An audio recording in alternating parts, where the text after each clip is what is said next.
So last weekend, I decided to finally host a grown-up dinner for my friends. You know, no takeout, no chips in a bowl, just me channeling my inner chef.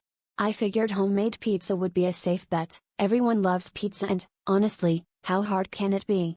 I even watched a few YouTube videos, which I'm convinced made me at least 30% Italian. The only red flag was the recipe's vague instruction to let the dough rise somewhere warm. Well, my apartment was freezing, so I figured the best spot was right next to my radiator in the living room, tucked under a towel for extra warmth. A couple hours later, I checked on it, expecting a cute, pillowy ball of dough. Instead, I found what looked like the Stay Puft Marshmallow Man had exploded in my living room. The dough had oozed out of the bowl, crept along the side table, and was halfway across the carpet, slowly swallowing the remote control.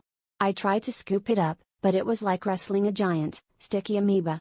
My friend Dave showed up early, took one look, and asked if I was redecorating in mid-century gluten. By the time everyone else arrived, the dough had claimed the coffee table, my slippers, and the cat's favorite sunning spot. My friends, being the supportive crew they are, didn't offer to help. No, instead they started taking bets on whether the dough would reach the kitchen or the bathroom first. One of them suggested we just add sauce and cheese right there and eat pizza off the floor. I was mostly concerned about how I was ever going to explain this to my landlord, or the cat, who was now perched on the bookshelf like a traumatized gargoyle.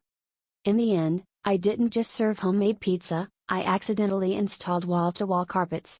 The punchline? At least now, when my friends ask if I can make deep dish, I can honestly say the dough runs deep.